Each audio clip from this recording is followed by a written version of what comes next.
Welcome back to the Deep Dive, the place where we transform vast ancient knowledge into a practical, foundational toolkit designed to make you instantly well-informed. It's great to be here. Today, we are taking on a source collection that I think it's fair to say represents one of the most profound philosophical and psychological systems ever articulated. Absolutely.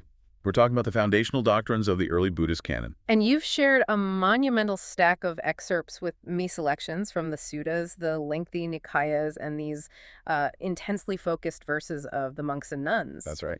Our mission isn't just to read them, it's to extract the core diagnosis of human existence and the detailed roadmap to achieve freedom from suffering. This material is dense, it's systematic, and frankly, it's revolutionary. It is indeed. When we talk about the earliest Buddhist scriptures, we are primarily drawing from the Nikayas. These are monumental works like the Samyutta Nikaya, the linked discourses. The linked discourses. Yes, and this collection alone contains over 1,000 separate teachings. Its structure is really critical to understanding the early tradition. That structure is often overlooked, isn't it? I mean, why did the early compilers organize this wisdom in such a seemingly redundant way, repeating fundamental concepts across these vast texts? It speaks directly to the need for preservation and, systematization in a pre-literate era. The tradition suggests the compilers of the Pali Piakas were highly deliberate. So this was on purpose. Very much so. They tried to ensure that major fundamental doctrines like the Four Noble Truths or dependent origination were found across each of the major collections. So it was a kind of built-in redundancy, a philosophical failsafe. Precisely. You have to imagine different schools and different students would have memorized different parts of the overall canon. Okay, I see. By embedding the core fundamentals everywhere, they ensured that students of every collection had direct foundational teachings on what matters most. So today we're pulling out those direct foundational expositions, including some of the most ancient and powerful specimens of Buddhist literature, like the very early verses found in the Suttanipata. So our deep dive mission, therefore, is to give you, the listener, the foundational philosophical and practical roadmap, a step-by-step understanding of existence and the achievement of freedom. We're focusing on detailed concepts, the 5 aggregates, the progressive steps of the path, and the depths of meditative absorption. Okay, let's unpack this. Where do we start? We have to start right at the bedrock of the entire system. Every subsequent idea, every instruction, and every realization within these sources rests upon the Four Noble Truths. The Four Noble Truths? They function as a complete medical framework. They state the illness, identify the cause, confirm the cure is possible, and then prescribe the treatment. It's a perfect system. And the first truth suffering, or dukkha, is where the definition immediately becomes technical. It moves far beyond just simple pain or, distress. It does. The source material defines suffering most concisely as the 5 grasping aggregates, the khandhas. Why is that specific definition so critical? Because it tells us that suffering is not something external that happens to us. It's inherent in the very structure of our conditioned experience, at least when we relate to that structure with attachment. So it's internal. It's the structure itself. Yeah. You ask, what is the nature of suffering? The answer is definitive. The 5 grasping aggregates. Let's detail those 5 components then, the ones we mistakenly take to be a stable self. Okay. First we have form, or rupa. This is the physical body and all material components, everything subject to physical change and decay. The stuff of the world. The stuff of the world, exactly. Second is feeling, or vedana. This is the raw, affective tone of experience. Not emotion, right? No, not complex emotion. It's more basic. Is it pleasant, painful, or neutral? That's it. It's what arises from contact with the world. The raw data. That's a great way to put it. Third is perception, Sanya. This is the mental function that recognizes, identifies, or labels objects. It lets us recognize blue, dog, or table. Okay, so form, feeling, perception. And the final 2 are really the engine room of the mind, aren't they? They really are. Fourth, we have choices, or sakkara. This one is often translated as volitional activities or mental formations. It's probably the most critical, yet often misunderstood, aggregate. Why is it so critical? Because sakkara represents the mental momentum. It's the acts of will, the intentions, the choices we make that have karmic force. It's not just passive thought. It's the active mental process of generating desire, aversion, or continued interest. And that creates future results. So it's the doing part of the mind. The doing part, absolutely. Yeah. And finally, there's consciousness, Vinya. This is just the sheer basic awareness that arises dependent upon the sense organs and their objects. So the body, how we feel about something, how we label it, what we do with that impulse, and then the basic awareness of all that, these are the 5 components. That's the package. But they only become dukkha, suffering, when they are grasped. Exactly. When we mistake this conditional assembly for a permanent I, or mine, we are grasping. And that grasping leads us straight to the second truth, the origin of suffering, samudaya. And the source is very clear. Very.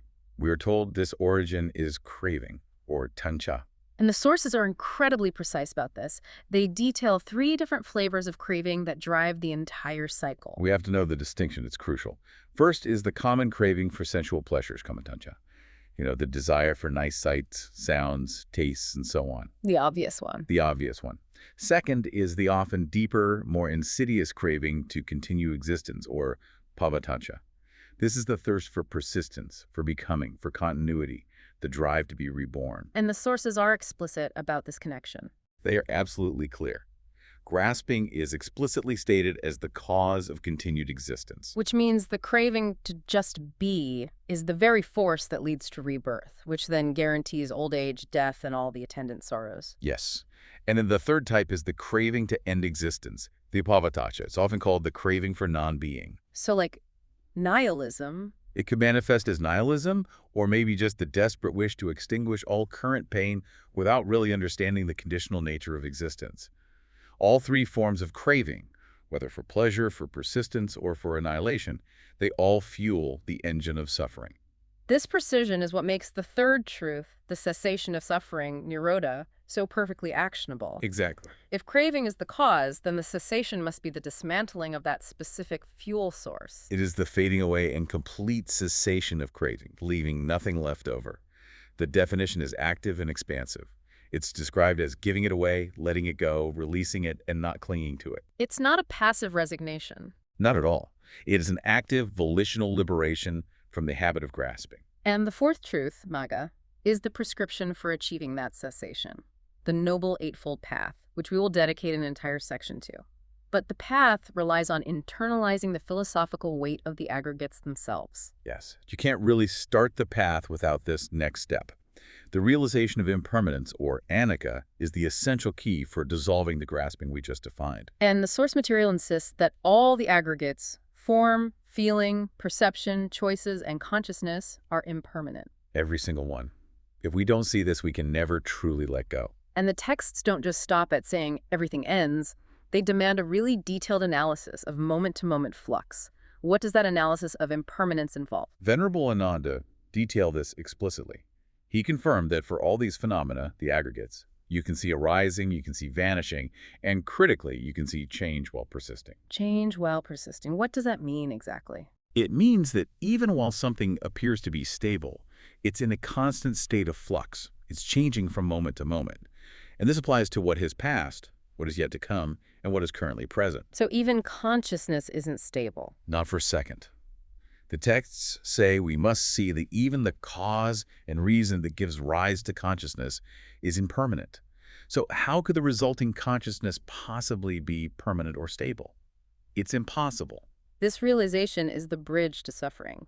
If something is impermanent, anicca, it is inherently suffering, dukkha, because it's perishable. You can't find lasting security or satisfaction in something that's constantly changing. Exactly, and that realization leads directly to the most challenging but also the most crucial insight, anatta, or not self. This is where it gets tough for a lot of people. It is. This is where the early texts provide the definitive tool for dismantling the deepest illusion. But wait, if there is no stable self, who or what is it that feels the sorrow when the aggregates perish? Where do the sources draw the line between a functioning individual and the ultimate realization of not-self? That is the probing question the texts anticipate. And the line is drawn not on existence, but on identity. Okay, say more about that. The realization isn't that nothing exists. It's that nothing in this conditional experience is fit to be regarded as self. That's the key. Yeah. The correct view, right, understanding, demands one see every aggregate in every condition, past, present, future, with the realization, this is not mine, I am not this is not myself. And this applies to everything, the mind, the body. The mind, the body, feelings, intentions, all of it. So the body still functions, the mind still thinks, but the personal appropriation of those functions, that I am this or this belongs to me, that's what ceases. Precisely. The sources spend a significant amount of time detailing the error of the identity view, Sakkadihi.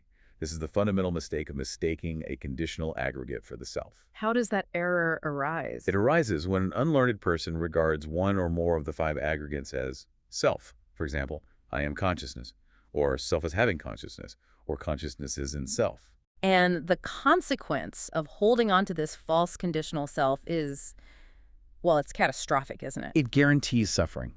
The source states chillingly that when that consciousness of theirs decays and perishes, which again is inevitable, this inevitably gives rise to sorrow, lamentation, pain, sadness, and distress. The suffering is manufactured entirely by clinging to what is inherently conditional and perishable. Entirely.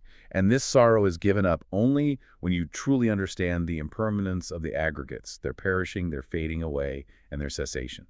When that grasping is relinquished, the anxiety ceases, and one lives happily, quenched in that respect. Okay, here's where it gets really interesting for me. We've defined the components of suffering, the aggregates and the fuel craving. But the teaching on dependent origination, Pikasamuppada, that provides the deep structural analysis, The blueprint. the detailed blueprint of why those aggregates keep arising over and over. Yes. Dependent origination explains conditionality.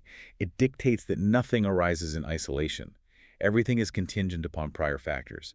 It's the mechanism of rebirth and continued suffering. Let's trace the core sequence. Start at the very beginning of the cycle, the point that obscures the truth. The whole sequence relies on ignorance, Avija. Right. Because we are ignorant of the Four Noble Truths and the nature of conditionality, this ignorance acts as a requirement for choices. Salkara are volitional activities. Which you just discussed, the karmic fuel. That's it. These choices generate momentum. So ignorance causes us to engage in volitional activity, which then leads to the next condition, consciousness. Correct. The momentum created by choices is a requirement for consciousness, Vinyo, to arise in a new stream of existence. Consciousness is then a requirement for name and form, Namarupa. Name and form. That's the mental and physical components. Yes, the mental, which is name, feelings, perceptions, volitions, and the physical form, the body, the components of the new being. This name and form is then required for the 6 sense fields. Eyes, ears, nose, and so on. Exactly. And this is a powerful continuous chain. Yeah. The presence of one link necessitates the arising of the next, all leading back to our moment-to-moment experience. So the progression continues. The 6 sense fields are a requirement for... Contact, Phassa. Contact then leads to feeling, Vedanta. And feeling, if we react to it irrationally, leads directly back to... Craving, Kancha, which we already established as the root of suffering. And craving, of course, solidifies into grasping, Upadana. Yes, and grasping is the critical juncture. Grasping is a requirement for a continued existence or becoming, bhava. So the desire to It continue. creates the conditions for continuing, and continued existence is a requirement for rebirth, Jati. And rebirth, terrifyingly, is the requirement for the final, inevitable conclusion. Old age and death, sorrow, lamentation, pain, sadness, and distress to come to be.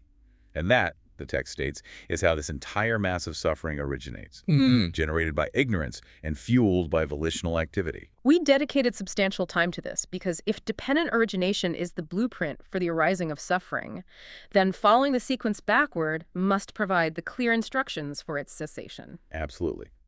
The path to ending suffering is the reverse formula. This leads to the 2 crucial contemplations for the mendicant. What are they? The first contemplation is the recognition of origination. All the suffering that originates is caused by instigating activity. So my choices are the cause. Your instigating actions. And the second is the profound contemplation of cessation. With the utter cessation of instigation, there is no origination of suffering. Stop instigating. Stop suffering. In essence, yes. The texts say when a seeker meditates deeply and truly sees these 2 truths, they can expect to realize enlightenment, or at the very least, the penultimate stage of non-returner. The goal is a path of deliberate disengagement from karmic, instigating activity. We've established the deep structural cause of suffering is dependent origination, fueled by craving and rooted in ignorance of the non-self nature of our experience. But recognizing the blueprint is only half the fight. It is. Now, how does the learner begin to practically dismantle the momentum of these conditions? That brings us to the treatment plan, the Noble Eightfold Path. And the sources are careful to present the 8 factors not as, a checklist, but as a systematic and progressive practice. Progressive is the key word here. Yes. The analogy found in the Samyutta Nikaya makes it very clear. The factors build upon one another, providing momentum and stability for the next step. Give us the flow of that development, the logical steps a learner takes, moving from intellectual understanding to deep experiential wisdom. The journey begins with the intellectual and moral conviction you get from hearing the teaching. This is right view, samadhi, The foundation. the foundation. This view, the understanding of the Four Noble Truths, is paramount. Wrong view leads to inevitable failure, while right view guides all subsequent efforts to success. Okay, so once right view is established, what's next? The learner determines to live following it. This results in right thought, sammasakkappa. And right thought is the internal resolve, the determination. What kind of thoughts are we resolving to cultivate? Thoughts of renunciation, so non-attachment. Thoughts of goodwill and thoughts of harmlessness. Okay. With that determination set, the path moves outward to ethical conduct. Right speech giving up divisive, harsh, and false speech. Right action refraining from killing, stealing, sexual misconduct, and right livelihood. Not earning money in ways that harm others. Exactly. No weapons, poisons, trafficking, that sort of thing. So this establishes the foundation, the sila, or moral conduct. Once the outside world is stabilized through ethical behavior, the practice shifts inward, focusing on mental purification. That's the move from morality to concentration, or samadhi. The next step is right effort, samavima. And what does right effort look like? This is the volitional activity aimed at the mind's purification. It's defined by the 4 great endeavors. Which are Generating enthusiasm to prevent unskillful qualities from arising, generating enthusiasm to give up unskillful qualities that have already arisen, generating enthusiasm to cultivate skillful qualities that haven't yet arisen, and finally, generating enthusiasm to maintain and develop skillful qualities that have arisen. that focus on active, specific volitional redirection is the engine that leads to the final steps. It is. Right effort fuels right mindfulness, samosati, which is the sustained, clear awareness we'll discuss in detail later. And that sustained mindfulness culminates in the deep, unified mental states of right immersion, sammasamadhi. So the whole path is ruthlessly goal-oriented. Absolutely. It must be developed to directly know and transcend the 3 searches. The search for sensual pleasures, the search for continued existence, and even the initial search for a spiritual path. Even the spiritual search has to be let go of. Ultimately, yes. The goal must be the complete, utter removal of greed, hate, and delusion. And the sources use such a beautiful analogy to describe the inevitable outcome of developing this path. It reinforces that it's not forced, but a natural direction once a process begins. That's right. The Noble Eightfold Path, when developed and cultivated fully, is described as slanting, sloping, and inclining to extinguishment, to nibbana. Like a river flowing to the sea. Exactly like that. It's compared to the great rivers, the Ganges, Yamuna, and others, all naturally sloping and inclining towards the ocean. The path succeeds because it relies specifically on seclusion, fading away, and cessation.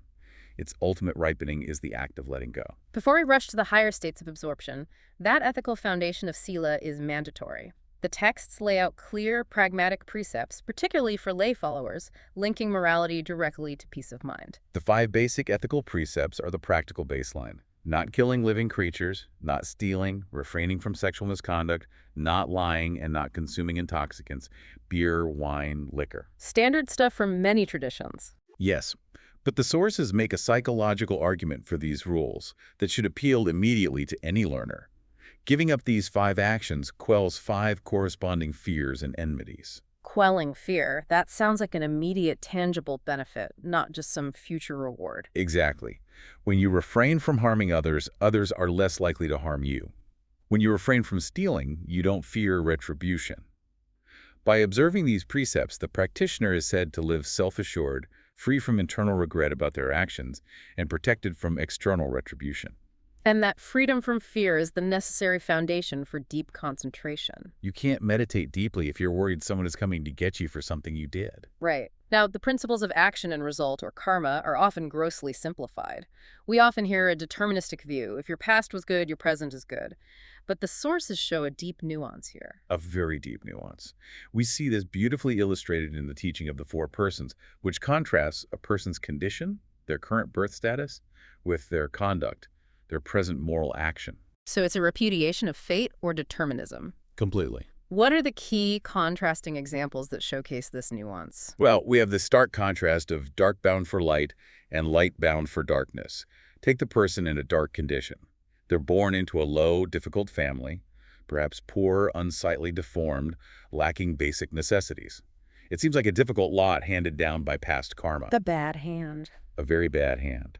But if they engage in good deeds, by way of body, speech, and mind, they are ultimately bound for a good place, a heavenly realm. They are bound for light. Their current hardship doesn't stop their ethical momentum. And conversely, you have those born into every advantage, yet their moral trajectory is downward. The reverse is the light condition bound for darkness. A person can be reborn in a high, prosperous family, beautiful, well-fed, and rich. Yet, if they engage in bad deeds, killing, stealing, misconduct, lying, they are bound for a place of loss, the underworld, or hell. So it's not where you start, it's what you do. This emphasizes that the good deeds of sentient beings are what truly support them in the next world, regardless of their current station. This is why the texts stress that one should do good and avoid evil, seeing it as an investment in a future state of being. It's clear that individual ethical effort is vital, but the sources also stress the importance of the community, the Sangha. Yes, the monastic order and the wider community of noble disciples. Harmony is critical for collective progress. And how is that harmony maintained? It's supported by what are called the 6 warm-hearted qualities that conduce to inclusion and unity. These are incredibly practical guidelines for shared living, whether in a monastery or, any high-functioning group. What are they? They require consistently treating one's spiritual companions with bodily kindness, verbal kindness, and mental kindness, and doing this both publicly and privately. Beyond kindness, there is also the need for resource sharing and adherence to common standards. Yes. The sources emphasize sharing, without reservation, any material things gained by legitimate means. Even a small portion of food placed in the alms bowl should be shared. It's this communal commitment, kindness, ethical behavior, sharing, that conduces to harmony and unity without quarreling. It ensures the environment supports the higher training. But the souls is not meant to be a place of compromise for the sake of harmony. If someone fails to uphold the ethical commitment, the community has a clear, stringent response. A very stringent one. The analogy of the ocean and the carcass is used to illustrate the Sangha's self-purifying function. Tell us about that. The ocean, it says, doesn't accommodate a dead body. It quickly carries the carcass to the shore and strands it on the beach. In the same way, the Sangha does not accommodate an unethical person, someone rotten inside, festering and depraved, claiming to be an ascetic but having bad qualities. They are swiftly removed, regardless of their seniority or position. They quickly gather and expel this person. Even if the unethical person physically sits in the middle of the community, the text states that they are spiritually far from the Sangha, and the Sangha is far from them. This strict discipline ensures the environment remains conducive to genuine freedom. This necessity for purity also dictates a very high standard for leadership and mentorship within the community, especially regarding ordination. Absolutely. The requirement for those who grant ordination or dependence is rigorous. It's outlined in the Anguttara Nikaya. Ordination should only be given by a mendicant adept in 5 crucial areas: 5 areas. ethical conduct, sila, immersion, samadhi, wisdom, panya, freedom, vimutti, and the knowledge and vision of freedom, vimuttinjadasana. So you have to have realized it yourself to teach it. This ensures that the tradition being transmitted is a complete, realized path, not just intellectual knowledge or partial practice. With the ethical ground firm, the focus moves from behavior in the world to the direct restructuring of the mind itself. This is the heart of the meditative training. This is where the practitioner cultivates the sustained, unwavering attention required to dismantle the illusions of the self and experience conditionality directly. And the bedrock of this practice is the 4 kinds of mindfulness meditation, the Satipatthana. Yes, these are the 4 essential areas where sustained attention must be placed. Observing an aspect of the body, observing feelings, observing the mind itself, and observing the principles, or dhammas. The natural laws of cause and effect. Exactly. The sources are very specific about the quality of this observation. It's not just passive noticing. No, the practitioner must be keen or atapi, which implies intense effort or ardor. They must be aware, sampajano, possessing clear situational understanding.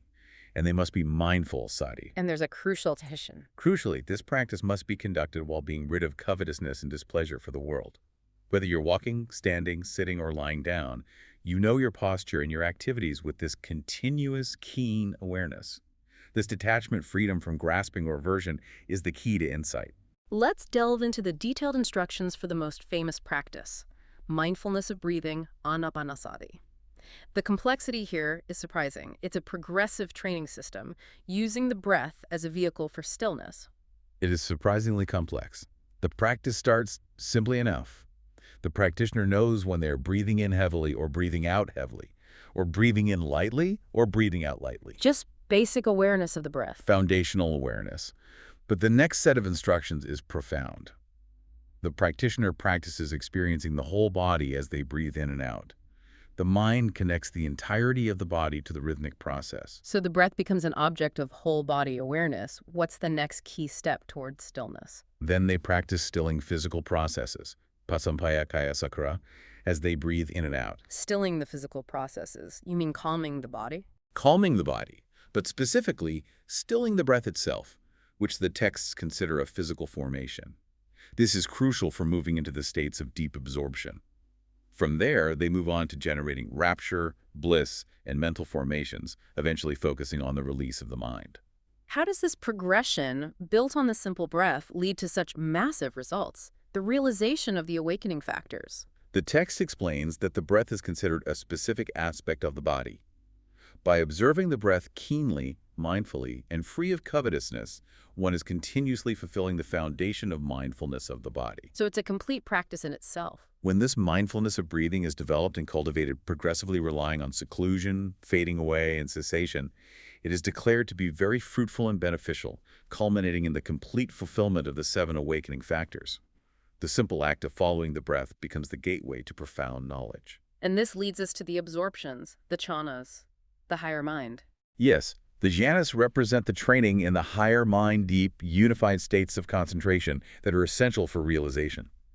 These states stabilize the mind to the point where it can clearly see the arising and passing of conditional reality without being swept away by it. The progression is clearly mapped out, moving away from sensual engagement and toward pure equanimity.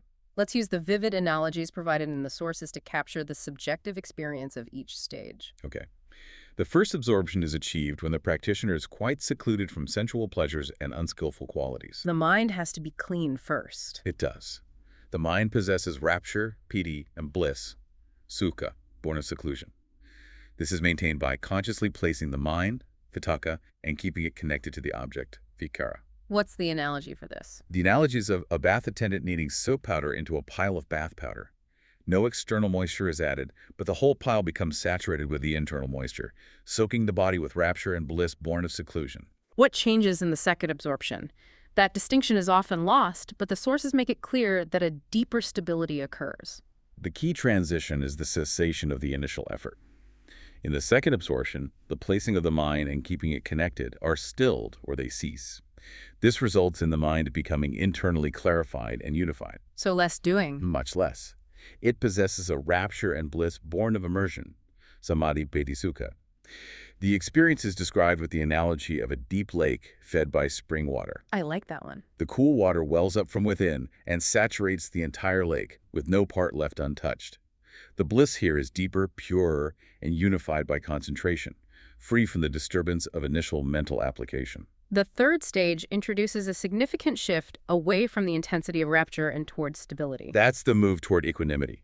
The third absorption involves the fading away of that intense rapture. The practitioner now meditates with equanimity, mindful and aware, personally experiencing the bliss of which the noble ones declare, equanimous and mindful, one meditates in bliss. So the bliss is still there, but not the rapture. Exactly. The analogy here is of lotus plants growing in a lake, saturated with cool water from root to tip, with no part left untouched by the coolness. The rapture is gone, leaving a deep, stable serenity that is still blissful, but far less excitatory. And finally, the fourth stage, the pinnacle of the form realm meditations, defined by profound stillness. The fourth absorption is achieved by giving up pleasure and pain, ending all former happiness and sadness. It is characterized by pure equanimity and mindfulness, without pleasure or pain. So no feeling tone at all. None. Critically, this state results in the complete stilling of physical processes, Kayasakara. The analogy is of someone sitting wrapped from head to foot with a pure white cloth, completely saturated and permeated by the purity of the bright mind. This is the unshakable mental ground necessary for true insight. The sources also hint that these deep states of immersion are not merely psychological exercises, but can result in extraordinary mental capabilities, the development of psychic power. That's right.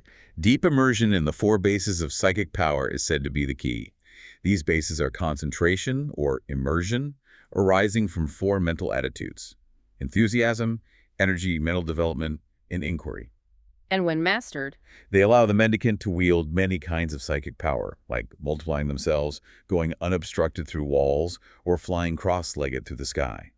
These powers, while astonishing, are presented as a natural, verifiable, yet secondary byproduct of supreme mental unification. a side effect, not the goal. Precisely. The chanas and satipana practices are all means to an end.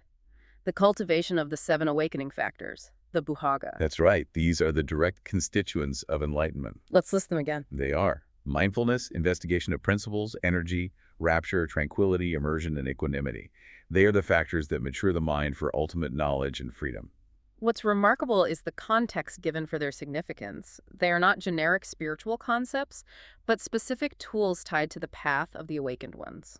The source material explicitly states that these factors don't arise to be developed and cultivated except when a realized one, a perfected one, a fully awakened Buddha, has appeared. So they are the essential toolkit of the enlightened path. They are, and like the Noble Eightfold Path, they must be developed and cultivated, relying on seclusion, fading away, and cessation to ultimately fulfill knowledge and freedom. This connects directly back to the practical necessity of rational application of mind. The entire framework stands on the premise that mental input is either skillful or unskillful. Either freedom or entanglement. Right. Indeed. The texts make a powerful contrast between the five hindrances: sensual desire, ill will, dullness and drowsiness, restlessness and remorse and doubt, and the awakening factors: When the hindrances are fueled by misconduct, lack of sense restraint, lack of mindfulness.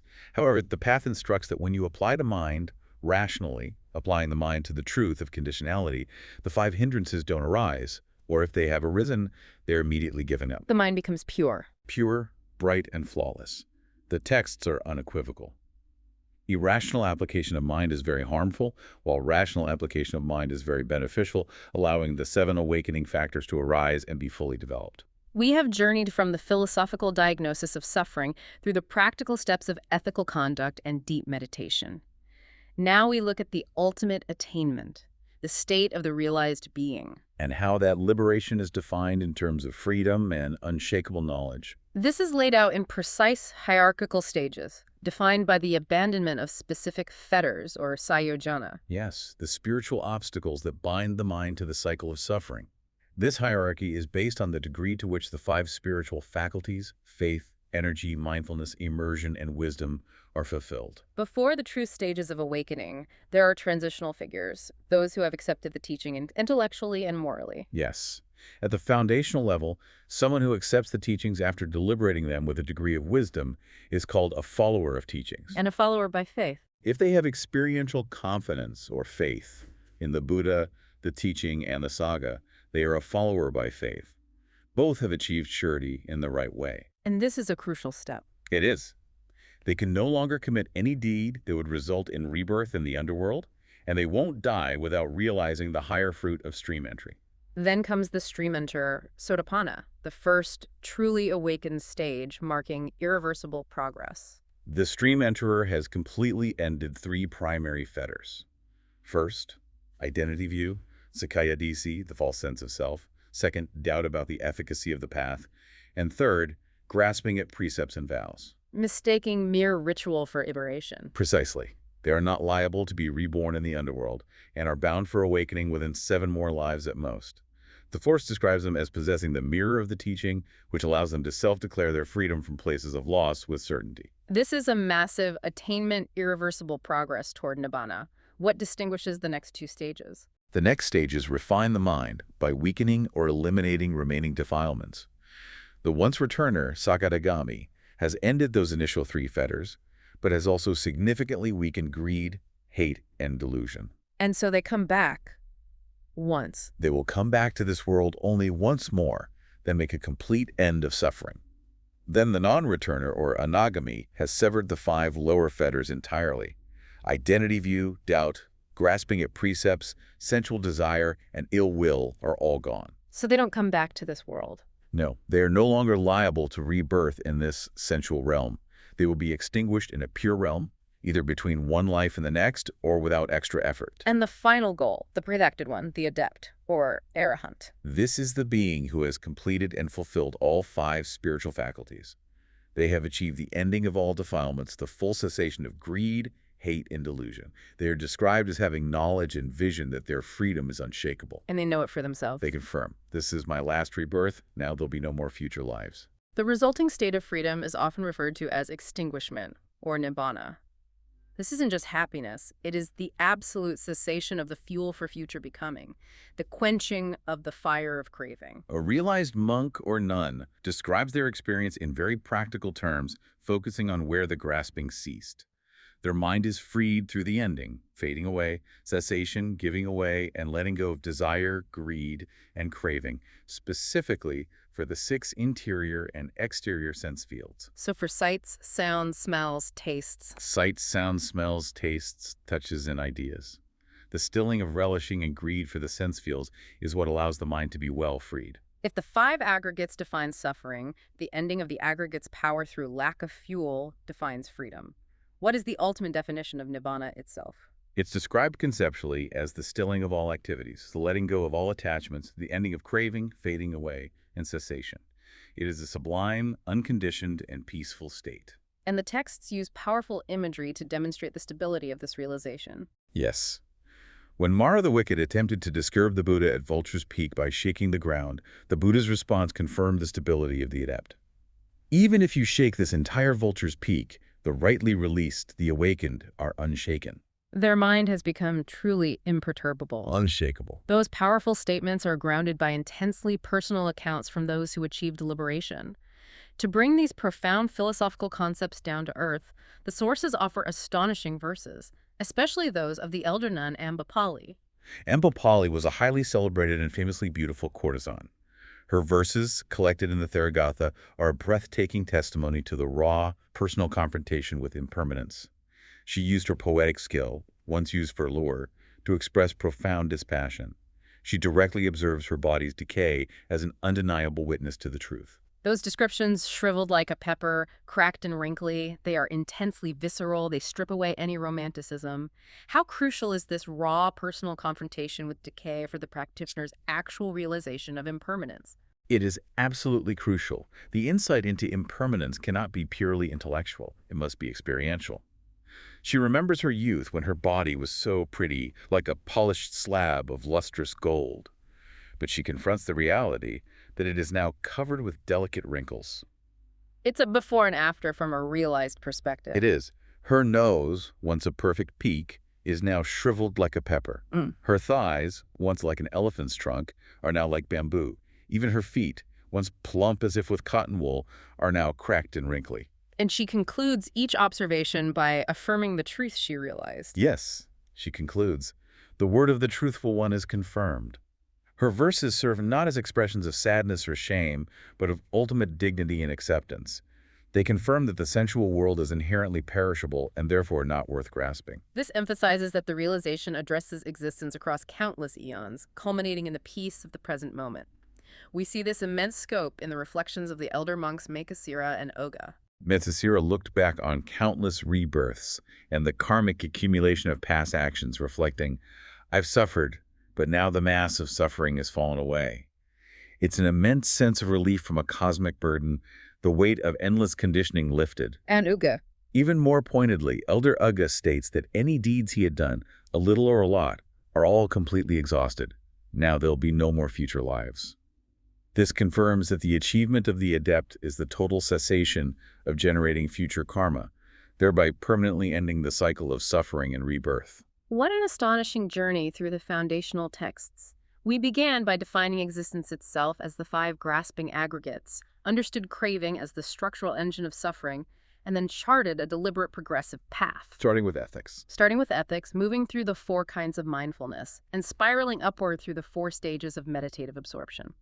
The ultimate fruit is the unshaken mind of the perfected one, realized through the cessation of craving for the sense fields. And throughout all this highly detailed instruction, the teachings repeatedly emphasize that insight and rational application of mind are crucial rather than, say, ritual or external penance. Right. The texts often contrast the Buddhist path with other schools of thought prevalent at the time. We see that in the comparison to the Jains, who relied heavily on physical austerity. Exactly.